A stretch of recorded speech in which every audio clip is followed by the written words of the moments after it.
Hi students, in the last class we discussed about the introduction for the protista organisms. In that case we discussed about all the types of major sub protistan organisms, right? Here in the last class, the very first one we discussed about the chrysophytes, right? After that, next one we discussed about the dinoflagellates, and next one we discussed about the euglenoids, and next one is the slime moles, and last one is there is a protozoans are there, right? These are the different types of subtypes within the protista, right? Then one by one we will discuss about all the protista types. So here today we are going to discuss about chrysophytes. See, the chrysophytes, which are the chief organisms, especially within the ocean. These are the chief organisms. Chief means which are abundantly present, and these are microscopic structure. These organisms are having microscopic structure, means these are having small structures which are freely float on the surface of the water. These are freely float on the surface of the water. So I said here three important points. The chief organisms within the ocean. The answer is related to chrysophytes, and having microscopic structure, chrysophytes, freely float on the surface of the water, chrysophytes, right? And next one, which shows the passive movements. These organisms shows the passive movements.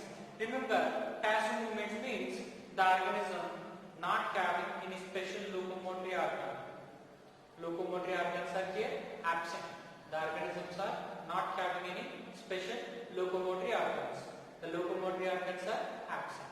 Even though absence of locomotory organs also, the organisms are able to move by the passive movement. Passive movement is nothing but by the water current, by the air currents, especially these are growing within the ocean. So by there is in water tides are generated, there is in water currents are generated. By the currents, the organisms are moving from one place to the another place. Right? Passive movement by the water currents. And next one, types of chrysophytes. There is two types are there. One is the diatoms, other one is the golden algae. One is the diatoms, and other one is the golden algae. See, we know the diatoms which are having the soap box like structures, and the cell walls specially made up of with the silica, right? And the golden algae, the algae, especially this is the golden algae, right? Algae means plants. This is the golden algae. Why this is golden algae? Because these are photoautotrophic organisms, and these are exhibit the yellow color, Most of these organisms are having round shape. So these are the golden algae, and these are also called dismids. Right? So that is about the types of the chrysophytes. One type is diatoms, other type is the golden algae and the dismids. And next one, cell wall is present here. We know these organisms are exhibit the cell wall, and these organisms are having cell wall. The cell wall is made up of with the silica. In the last class also, I discussed about this point.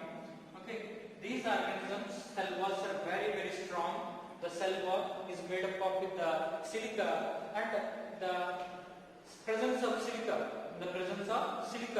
Okay, the chrysophytes have very good economical value. I will explain the economical importance of the chrysophyte cell walls. And the cell walls are indestructible. Means which are not destructed.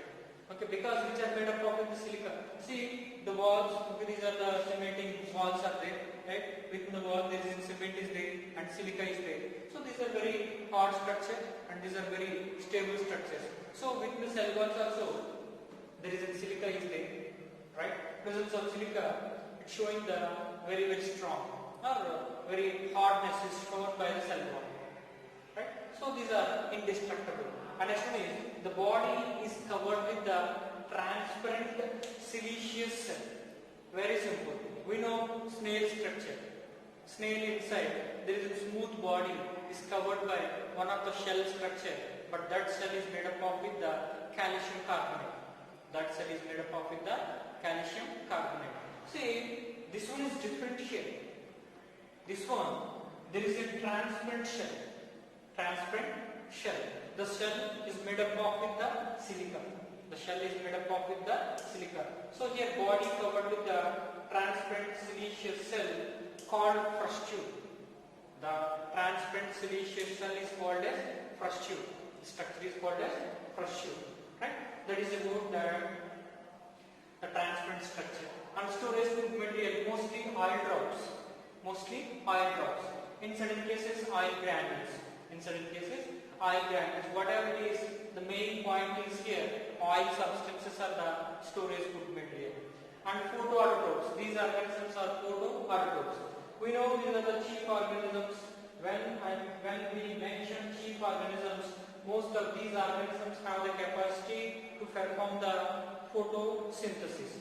Right? Photoautotropes means we know these organisms have the capacity to absorb the light energy, right, and absorb the carbon dioxide and involve in the photosynthesis process. Right? These are photoautotropes. And symmetry. Here two types of symmetry is there. One is the radial symmetry, other one is the bilateral symmetry. See, for suppose this is one of the central diatom. This is one of the central diatom. See, which are having that round shape, right, and which shows the radial symmetry. It shows the radial symmetry. See, these are called as central diatoms. These organisms are called as central diatoms. This kind of structure is exhibited, right? And the central diatoms having symmetry is the radial symmetry. Radial symmetry means we know, okay, we can divide. Okay, the organism can be divided into two equal halves from any direction. From any direction. So that symmetry is called as radial symmetry. And coming to the next one, bilateral symmetry. Examples are pinnals. Mostly, okay, the pinnals having the structure like this. This is the one of the diatom structure. This is one of the diatom structure. Within the diatom structure, there is two parts are there. There is two parts are there, right? This is the upper part. This is called as epitheca, and this is the lower part. This one is called as hypotheca. The lower part is called as hypotheca. This is the structure of the diatom. Most of the pinnals also having that same kind of structure. Most of the pinnals also having the same kind of the structure. See, which shows the bilateral symmetry. Bilateral symmetry. See, if we cut these organisms, these can be divided into two equal halves from only one direction. Within one direction only, the organisms can be divided into two equal halves, right? So this kind of symmetry is called as bilateral symmetry. This kind of symmetry is called as bilateral symmetry, right? Examples are here pinnals. Examples are here pinnals. So I like to discuss about the structure. Remember, there is an epitheca part is there, hypotheca part is there. Okay, epitheca upper side, hypotheca lower side. These are made up of with the silica. These are made up of with the silica, right? After the death of the diatoms, all these cell walls reaches the bottom of the ocean. All these cell walls reaches the bottom of the ocean. This is the bottom of the ocean. At bottom of the ocean, all these diatoms diatom cell walls. After the death of the diatoms, the cell walls are accumulated. See, this accumulation process will take several billion years. This accumulation process will take several billion years. After several billion years, whatever that diatom cell walls are there, which are accumulated one region. See, that particular region is called as diatomaceous earth. That particular region is called as diatomaceous earth. And other name is also called Kishilgar. The component is also called Kishilgar. See, diatomaceous earth is nothing but after the death of the diatoms, the cell walls are accumulated at particular region. Okay, for this accumulation, several million years will be taken. Right? After that accumulation process, the content is called as diatomaceous earth, right? And this one is also called Kishilgar. This one is also called Kishilgar, right? That is about that diatomaceous earth and Kishilgar. Then that diatomaceous earth having very good economical importance. Very good economical importance. We know within our home, maybe our mother having some of the ornaments and golden ornaments, and sister also having some gold ornaments, right? See, if these are bought before 10 years, right? Somewhat shining of the ornaments will be decreased or reduced. The shining of the ornaments will be reduced. Once the shining is reduced, then most of people or most of our parents are willing to give polishing. The polishing, the golden ornaments polishing or the valuable ornament polishing is done by the diatomaceous earth, because this silica is very smooth silica. This silica is very smooth silica. Presence of the smoothness without any destruction of the ornament. Without any destruction of the ornament. Okay. See, there is no scratches. There is no scratches and there is no destruction. So without any destruction, without any scratches, the polishing process will be done. The polishing process will be done, right? And next is the filtration process. All of you remember, the filtration is especially done in the laboratory conditions. This is one of the column. Within this column, this is one of the column, right? Within this column, the column is completely filled with the diatomaceous earth. The column is completely filled with the diatomaceous earth, like this. Once the column is filled with the diatomaceous earth, once the column is filled with the diatomaceous earth,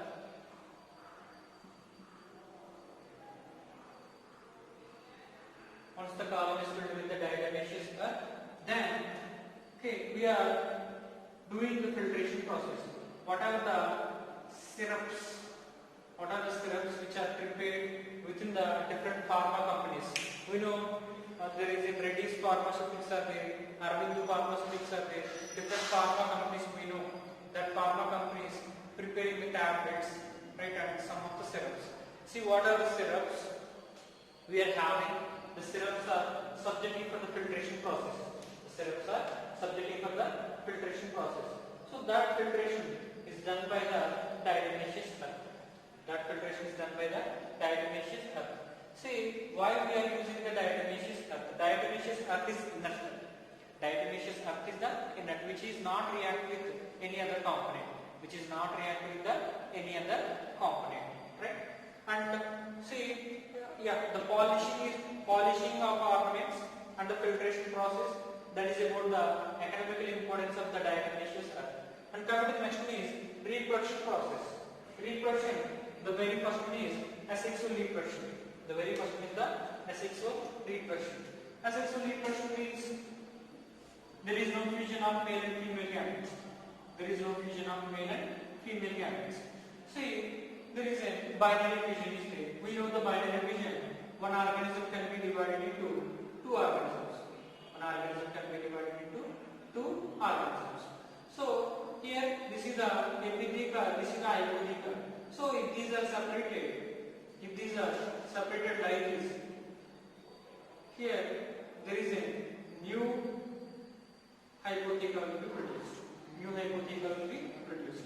Here there is a new epitheca will be produced. New epitheca will be produced. So this is nothing but binary fission. This is nothing but the binary fission.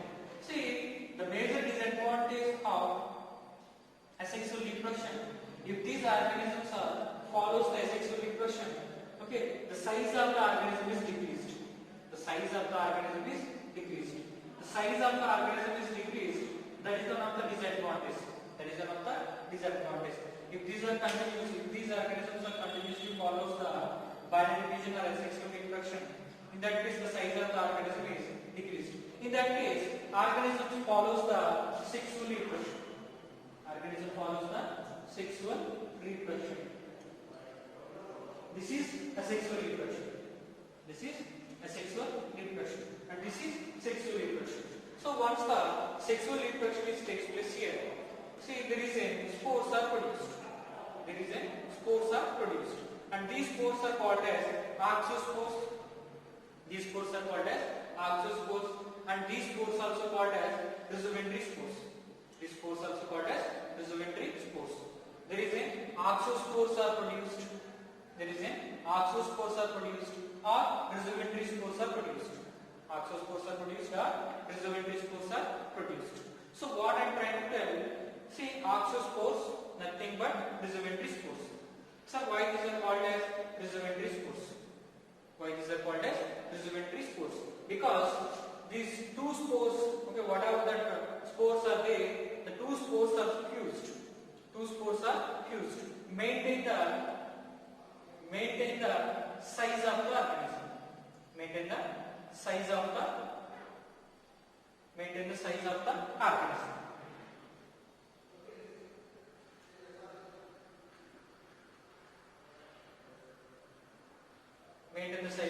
organism, right? So that is about the sexual spores. That is about the sexual spores or archospores or rhizomentary spores, right?